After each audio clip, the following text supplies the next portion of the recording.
ठीक है। तो अब एक लंग उठा के इसको पका के खाते हैं, कैसा लगेगा? टेस्टी लगेगा ना। अब देखो, क्रंची तो नहीं होगा। हाँ। अब देखो, सबसे पहले तुम लोग को वाइवा में जो 2 इम्पोर्टेंट चीज़ पूछा जाएगा, वो एक तो एनाटॉमिकल पोजीशन और दूसरा साइड डिटर्मिनेशन। ठीक है, ये दोनों बहुत इंपॉर्टेंट चीज़ है। तो ये दोनों पहचानने के लिए तुम लोग को इसका फीचर्स जानना बहुत ज़रूरी है। फीचर्स जाने बिना तुम लोग नहीं बता पाओगे कौन सा किस साइड का है और कैसे रखना है। ठीक है, अब देखो, सबसे पहले जो कोनिकल पार्ट है, लंग्स का कोनिकल पार्ट, ठीक है, वो ऊपर रहता है। ठीक है, इसको क्या बोलेंगे? अपेक्स। क्या बोलेंगे? अपेक्स। ठीक है, अपेक्स के अपोजिट जो नीचे है ब्रॉड, वो क्या है? बेस। ठीक है, अपेक्स के अपोजिट बेस रहता है। ठीक है, फिर ये 2 चीज़ हो गया। अब इसमें आते हैं हम लोग बॉर्डर्स पे। कितना बॉर्डर होता है इसमें? 3 बॉर्डर। कौन कौन सा? एंटीरियर, पोस्टीरियर और इंफीरियर। ठीक है, एंटीरियर कैसा होगा? शार्प होगा। ठीक है, शार्प और थिन। ये देखो, ये शार्प और थिन दिख रहा है। ठीक है, पोस्टीरियर कैसा होगा? हाँ, इल डिफाइंड और, ठीक है, राउंडेड। ठीक है, ये देखो, ये दिख रहा है। ठीक है, ये इल डिफाइंड है, पता नहीं चल रहा है। ठीक है, और तीसरा जो बाउंड्री है, ये इंफीरियर बाउंड्री। ठीक है, क्लियर है? ये नीचे रहेगा सेमिलर शेप का। ठीक है, यहाँ तक कोई डाउट? कोई भी डाउट नहीं? अब आते हैं सरफेस पे। कितना सरफेस होता है इसमें? कौन कौन सा? हाँ, कोस्टल और मीडियल सरफेस। कोस्टल जो है वो लेटरल रहेगा और मीडियल जो है वो अंदर के साइड रहेगा। ठीक है, तो अभी तक हम लोग क्या क्या पढ़े? सबसे पहले जो कोनिकल शेप का जो पार्ट है उसको क्या बोलेंगे? कहाँ रहेगा? ऊपर या नीचे? इसके अपोजिट में क्या रहता है? ब्रॉड शेप में। ठीक है, बेस किस पे लाई करता है? डायफ्राम पे। ठीक है, कितना बॉर्डर? कौन कौन सा? ठीक है, एंटीरियर कैसा रहेगा? पोस्टीरियर कैसा रहेगा? और इंफीरियर कैसा? सेमिलर शेप का। ठीक है, कितना सरफेस? कौन कौन सा? कोस्टल कहाँ रहता है? हाँ, और मीडियल अंदर के साइड। ठीक है, अब मीडियल सरफेस को 2 पार्ट में डिवाइड किया गया है। कौन कौन सा? ठीक है, कौन सा आगे रहेगा मीडियस्टाइनल और वर्टिब्रल में? ठीक है, मीडियस्टाइनल आगे रहेगा और पीछे वर्टिब्रल रहेगा। तो इसको मीडियस्टाइनल सरफेस क्यों बोले? ठीक है, इससे रिलेटेड मीडियस्टाइनम होता है। ठीक है, और इधर वर्टिब्रल क्यों बोले? ठीक है, इधर वर्टिब्रल कॉलम होता है। ठीक है, समझ में आया? यहाँ तक कोई डाउट? अब देखो, तुम लोग को 2 स्पेशल फीचर याद रखना है एनाटॉमिकल, ये साइड डिटर्मिनेशन के लिए। ठीक है, एक तो अपेक्स जो है कोनिकल शेप वाला, वो ऊपर रहेगा। ठीक है, और दूसरा जो एंटीरियर बॉर्डर है, यानी कि जो शार्प बॉर्डर है, वो एंटीरियर रहता है। ठीक है, समझ में आया? क्लियर है? ठीक है, तो अब बताओ इसमें से कौन सा लेफ्ट का है? ये क्यों नहीं? ये लेफ्ट का क्यों नहीं हो सकता? ये शार्प बॉर्डर आगे रहेगा। ठीक है, तो अब ये लेफ्ट का हो गया और ये राइट का हो गया। ठीक है, क्लियर है? यहाँ तक कोई डाउट? अब देखो, इसका एनाटॉमिकल पोजीशन में कैसे रखते हैं? जैसे ये राइट साइड का है, ठीक है, तो सिंपली ऐसे रखना है। क्लियर है? कोई डाउट? ठीक है, अब आते हैं हम लोग मीडियल सरफेस पे। देखो, मेरिस्टेनल सरफेस में कुछ कुछ इंप्रेशन है दोनों लंग्स में। ठीक है, तो हम लोग पहले कार्डियक इंप्रेशन देखेंगे। दोनों ही लंग्स में कार्डियक इंप्रेशन होता है। ठीक है, कार्डियक इंप्रेशन और कार्डियक नॉच में डिफरेंस है। ठीक है, कार्डियक नॉच क्या होता है? नॉच क्या है? गड्ढा। ठीक है, किसी बॉर्डर, मतलब ज़्यादातर जगह जो बॉर्डर होता है, बॉर्डर में गड्ढे को नॉच बोलते हैं। ठीक है, तो इधर कार्डियक, लेफ्ट लंग में कार्डियक नॉच होता है। क्यों होता है? हार्ट का अपेक्स उधर रहता है। ठीक है, क्लियर है? और नॉच के अलावा क्या मिलेगा? लिंगुला। ठीक है, तो ये लेफ्ट लंग है, ये लेफ्ट लंग के एंटीरियर बॉर्डर पे नॉच है। ठीक है, और नॉच के जस्ट नीचे लिंगुला है। ठीक है, क्लियर है? यहाँ तक सबको क्लियर है? कोई डाउट?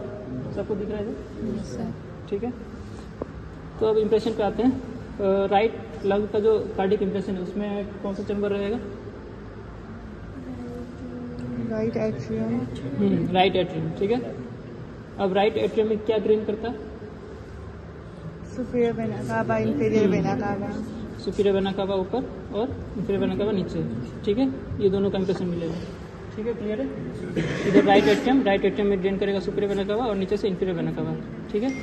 अब सुपीरियर वेना कावा में पीछे से क्या एंटर करता है, क्या ड्रेन करेगा इधर? अजाइगस वेन, ठीक है। तो सुपीरियर वेना कावा में पीछे से अजाइगस वेन ड्रेन करेगा, क्लियर है। तो इधर आर्च ऑफ अजाइगस वेन आ जाएगा, ठीक है। अब सुपीरियर वेना कावा में जहाँ पे ये अजाइगस वेन एंटर करता है उसके ऊपर ये ब्रेकोसेफलिक वेन बन जाता है, ठीक है। तो यहाँ पे जो सुपीरियर वेना कावा का आगे कंटिन्यूएशन होगा वो ब्रेकोसेफलिक वेन का होगा, क्लियर है, ठीक है। इधर तक सुपीरियर वेना कावा, फिर इधर ब्रेकोसेफलिक वेन, क्लियर है, कोई डाउट? अब देखो वेना कावा के जस्ट पीछे क्या आएगा हमारे बॉडी में? नहीं, हमारे बॉडी में ये 2 पाइप है, नेक में 2 पाइप है, ठीक है। एक में गैस जाता है और एक में पानी जाता है ना। हाँ, तो ट्रेकिया जो है वो आगे रहेगा पीछे रहेगा? आगे, ठीक है। तो वेना कावा के जस्ट पीछे, मतलब ब्रेकोसेफलिक वेन के जस्ट पीछे ट्रेकिया रहेगा और ट्रेकिया के जस्ट पीछे इसोफेगस रहेगा, ठीक है। तो ये जो पूरा इंप्रेशन दिख रहा है ये किसका होगा? इसोफेगस का, ठीक है, क्लियर है। तो एक बार फिर से रिवाइज कर लेते हैं। कार्डिक इंप्रेशन किसका होगा? Right atrium. उसमें क्या ड्रेन करेगा? सुपीरियर वेना कावा और inferior vena cava. Superior vena cava में क्या ड्रेन करेगा? अजाइगस वेन, ठीक है। फिर सुपीरियर वेना कावा के ऊपर ब्रेकोसेफलिक वेन, ठीक है। फिर इसके जस्ट पीछे ट्रेकिया के जस्ट पीछे इसोफेगस। ये पूरा इंप्रेशन किसका है? ठीक है। अब आते हैं 2 नर्व पे, ठीक है। राइट लंग में 2 नर्व का इंप्रेशन होता है, कौन कौन सा? फ्रेनिक और वेगस, ठीक है, फ्रेनिक और वेगस, ठीक है। तो अल्फ़ाबेटिकल ऑर्डर में बी पहले आता है, पी पहले आता है, पी पहले आता है, ठीक है। तो पी पहले आता है तो पी आगे रहेगा, ठीक है। तो रूट के आगे फ्रेनिक नर्व होता है, ठीक है, और रूट के पीछे वेगस, ठीक है। रूट के आगे फ्रेनिक और रूट के पीछे, क्लियर है, कोई डाउट? तुमको समझ में आ रहा है? क्लियर है, ठीक है, इतना क्लियर है, कोई डाउट किसी को? No sir. अब हम लोग आते हैं लेफ्ट लग के इंप्रेशन पे। इधर कार्डियक इंप्रेशन किसका होगा? Left ventricle. लेफ्ट वेंट्रिकल का। उसमें से क्या निकलता है? Pulmonary trunk. Arch of aorta, ठीक है। तो इधर होगा arch of aorta, left ventricle से आर्च ऑफ एओर्टा निकला, ठीक है। फिर आर्च ऑफ एओर्टा फिर नीचे गया तो क्या बनता है? आर्च ऑफ एओर्टा नीचे जाता है तो क्या बनता है? हाँ, डिसेंडिंग थोरेसिक एओर्टा। तो ये किसका इंप्रेशन होगा? डिसेंडिंग थोरेसिक एओर्टा का, क्लियर है। लेफ्ट वेंट्रिकल का इंप्रेशन हुआ, फिर लेफ्ट वेंट्रिकल से आर्च ऑफ एओर्टा निकला, फिर नीचे गया तो डिसेंडिंग थोरेसिक एओर्टा, क्लियर है यहाँ तक? अब देखो इधर 2 पाइप के बदले एक ही पाइप होता है। अच्छा, पहले आर्च ऑफ एओर्टा चल रहा है तो आर्च ऑफ एओर्टा का 2 ब्रांच का बात कर लेते हैं, ठीक है। टोटल कितना ब्रांच होता है आर्च ऑफ एओर्टा? कौन कौन सा? Brachiocephalic on left common carotid on left subclavian on left brachiocephalic. Left brachiocephalic नहीं होता है, ठीक है, एक ही ब्रेकियोसेफलिक होता है, ठीक है, क्लियर है। अब देखो इसमें से कौन सा बीच में होगा? तीनों में से कौन सा बीच में रहता है? सब कॉमन कैरोटिड। और सबसे लेफ्ट में कौन सा रहता है? सबक्लेवियन, ठीक है। तो ये आर्च ऑफ एओर्टा है, ठीक है। इधर बीच में क्या हो जाएगा? कॉमन कैरोटिड और पीछे सबक्लेवियन, ठीक है। आगे क्या हो जाएगा? कॉमन कैरोटिड और पीछे सबक्लेवियन, ठीक है। अगर याद नहीं होता है तो फिर ये अल्फ़ाबेटिकल ऑर्डर में सी पहले आता है या एस पहले आता है? ठीक है। तो जो पहले आता है वो आगे रहेगा, ठीक है। कॉमन कैरोटिड आगे रहेगा और सबक्लेवियन पीछे रहेगा, ठीक है। ब्रेकियोसेफलिक का इंप्रेशन इधर नहीं आ पाता है क्योंकि वो थोड़ा बीच में हो जाता है, दोनों लंग्स के बीच में, क्लियर है, ठीक है। अब आते हैं हम लोग पाइप्स पे। एक गैस पाइपलाइन और एक वाटर पाइपलाइन, ठीक है, जिसमें से नल खोलेंगे तो पानी निकलेगा और गैस पाइपलाइन में से ये चूल्हा जलेगा, है कि नहीं? खैर वो घर में होता है, यहाँ पे वो सब बात नहीं। देखो एक ही पाइपलाइन इधर मिलेगा, कौन सा? इसोफेगस, ठीक है। कौन सा मिलेगा? इसोफेगस। ट्रेकिया का इंप्रेशन इधर नहीं होता है, वो सिर्फ राइट लंग में होता है, ठीक है। कौन सा नहीं होता इधर? ट्रेकिया नहीं होता, वो सिर्फ राइट लंग में होगा, ठीक है। इसोफेगस के साथ क्या होगा? नहीं, वो तो है। इसोफेगस के साथ एक और ये पाइपलाइन आता है, जो हमारा ये इम्यून सिस्टम में ये डिफेंस मैकेनिज्म करता है। थोरेसिक डक्ट, ठीक है। क्या होगा इधर?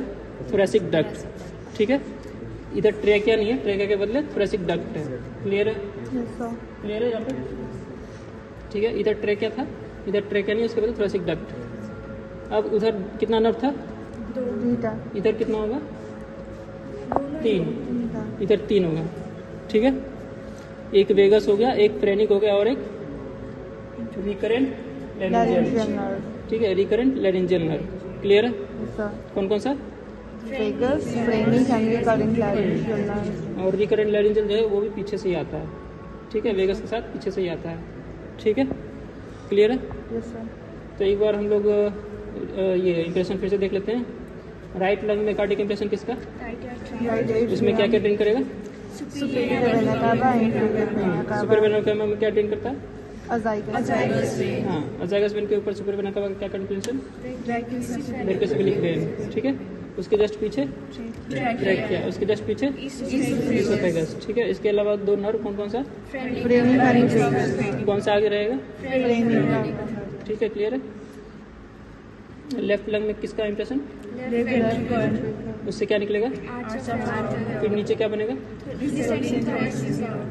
आर्च ऑफ एओर्टा से 2 ट्रंक कौन कौन सा? Common carotid and subclavian. कौन सा आगे रहेगा? Common carotid. अब एक पाइप मिलता है कौन सा? इसोफेगस, ठीक है। उसके साथ क्या मिलेगा? Thoracic duct. Thoracic duct. और कितना नर्व? 3 nerve. कौन कौन सा? Vagus, phrenic and recurrent laryngeal nerve. ठीक है, क्लियर है। यहाँ तक कोई doubt? No, sir. Right lung में कितना फिशर? 3 times. कितना लो? 3 और लो. लेफ्ट लंग में कितना फिशर? 2 times. कितना लो? 2 times. यहाँ तक तो क्लियर है। अब अगर एग्जाम में पूछा जाएगा कि राइट लंग पहचानो और लेफ्ट लंग पहचानो, तो कैसे पहचानोगे? लोब्स और फिशर से? Cardiac notch and cardiac notch भी अगर नहीं हुआ तो? lingula and border area. हम क्या बताए थे साइड डिटर्मिनेशन के लिए?